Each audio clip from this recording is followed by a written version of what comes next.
요한복음 16장 5절에서 6절의 말씀입니다. 우리 한 목소리로 읽겠습니다. 지금 내가 나를 보내신 이에게로 가는데 너희 중에서 나더러 어디로 가는지 묻는 자가 없고 도리어 내가 이 말을 함으로 너희 마음에 근심이 가득하였도다. 아멘. 세상은 언제나 우리를 미워하고 대적할 것입니다. 우리가 틀렸다고 할 겁니다. 그러나 이것은 새삼스러운 일도 놀라워할 만한 일도 아닙니다. 세상이 신자를 미워하고 대적하는 것은 세상이 하나님을 미워하기 때문이고 그 역사는 인간의 타락 이후로 지속되어 온 역사이기 때문에 그렇습니다. 주님은 그러니 놀라거나 당황하지 말라고 말씀하십니다. 그러나 이 말씀을 들은 제자들의 마음에는 근심이 가득했습니다. 주님은 그런 제자들의 마음을 아시고 그들이 지금 물어야 하는 것이 있다고 말씀하십니다. 요한복음 16장 5절입니다. 지금 내가 나를 보내신 이에게로 가는데 너희 중에서 나더러 어디로 가는지 묻는 자가 없고 도리어 내가 이 말을 함으로 너희 마음에 근심이 가득하였도다. 제자들이 예수님께 여쭈어야 하는 것이 무엇일까? 주님이 어디로 가시는지입니다.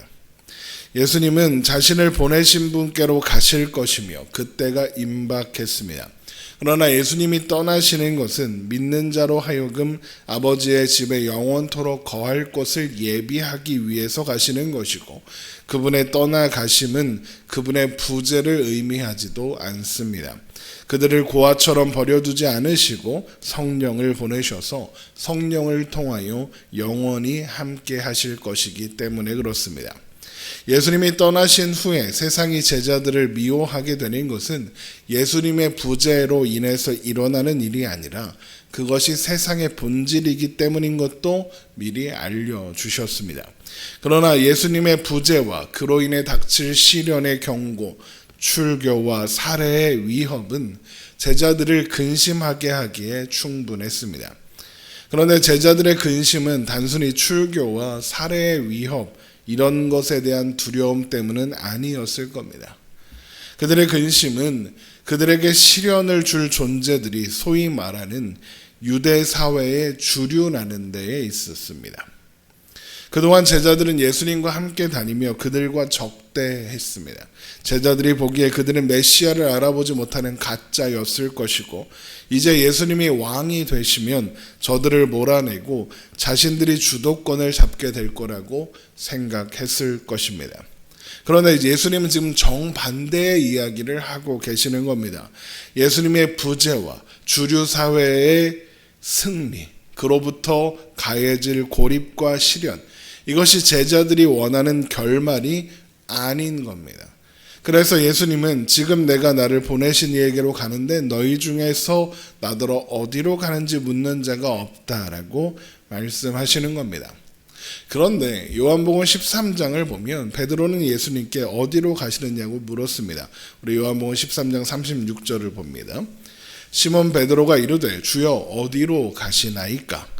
예수께서 대답하시되 내가 가는 곳에 내가 지금은 따라올 수 없으나 후에는 따라오리라. 이렇게 물어봤죠. 또 14장 5절을 보십시오.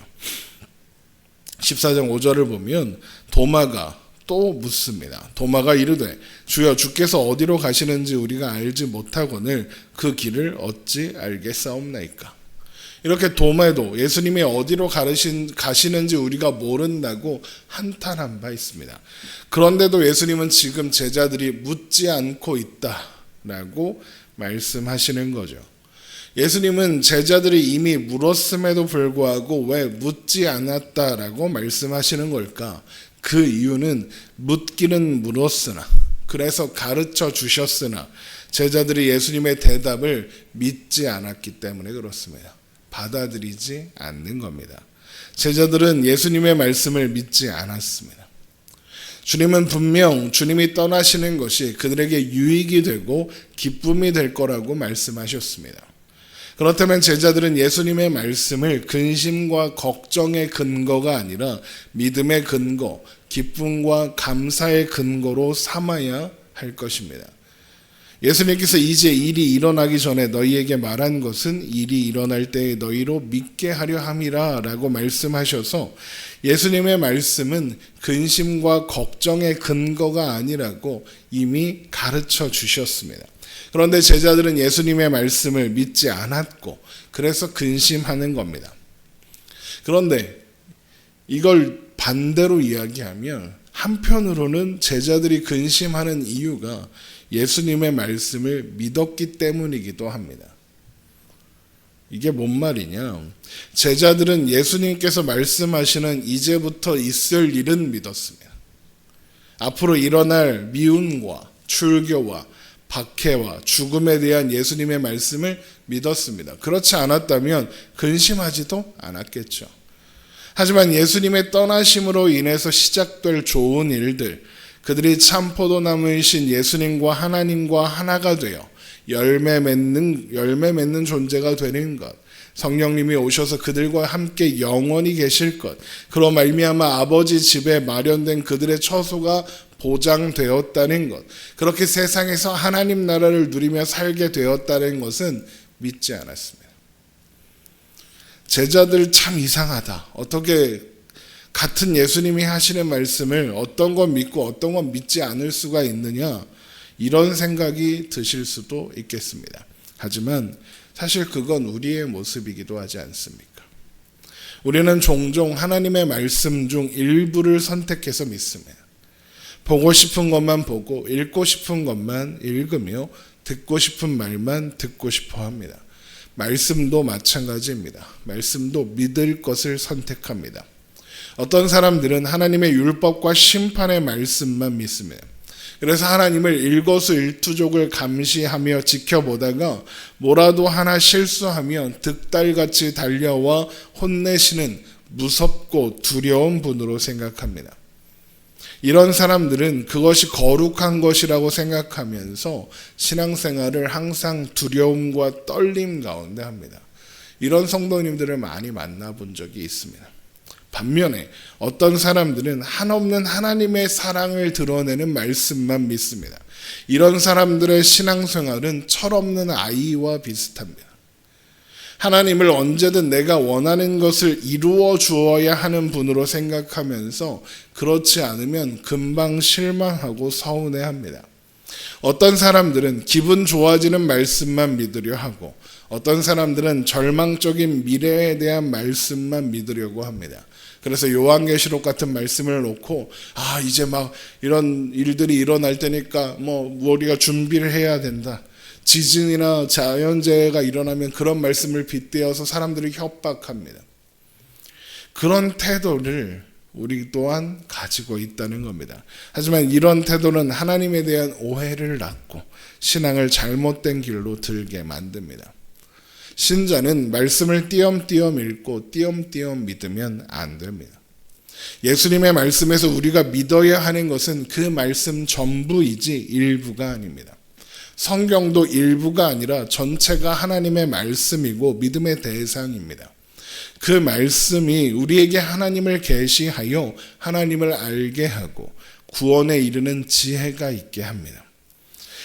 세상이 우리를 미워하고 대적할 것이라는 이런 절망적인 전망 속에서도 소망이 있습니다. 세상에 관한 절망적인 전망은 우리가 세상의 현실과 상황 때문에 좌절하거나 절망하지 않게 하며 우리에게는 하나님 외에 다른 소망이 없다는 것을 알게 합니다. 그래서 우리를 하나님 앞으로 데리고 가는 겁니다. 그래서 우리에게 찾아올 수 있는 그 어떤 종류의 절망도 결국에는 우리에게 유익한 것이 될 것입니다. 우리는 모든 하나님의 말씀을 믿으며 그 하나님께서 그리하셨다고 말씀하셨기 때문에 그렇습니다. 우리를 향한 하나님의 생각은 평안이요 재앙이 아니며 우리에게 미래와 희망을 주는 것입니다. 우리 예레미야서 29장 11절로 보겠습니다. 요한복음으로 돌아올 거니까 이렇게 잘 표시해 놓으시고 예레미야서 29장 11절입니다. 예레미야서 29장 11절 여호와의 말씀이니라. 너희를 향한 나의 생각을 내가 아나니 평안이요 재앙이 아니니라. 너희에게 미래와 희망을 주는 것이니라.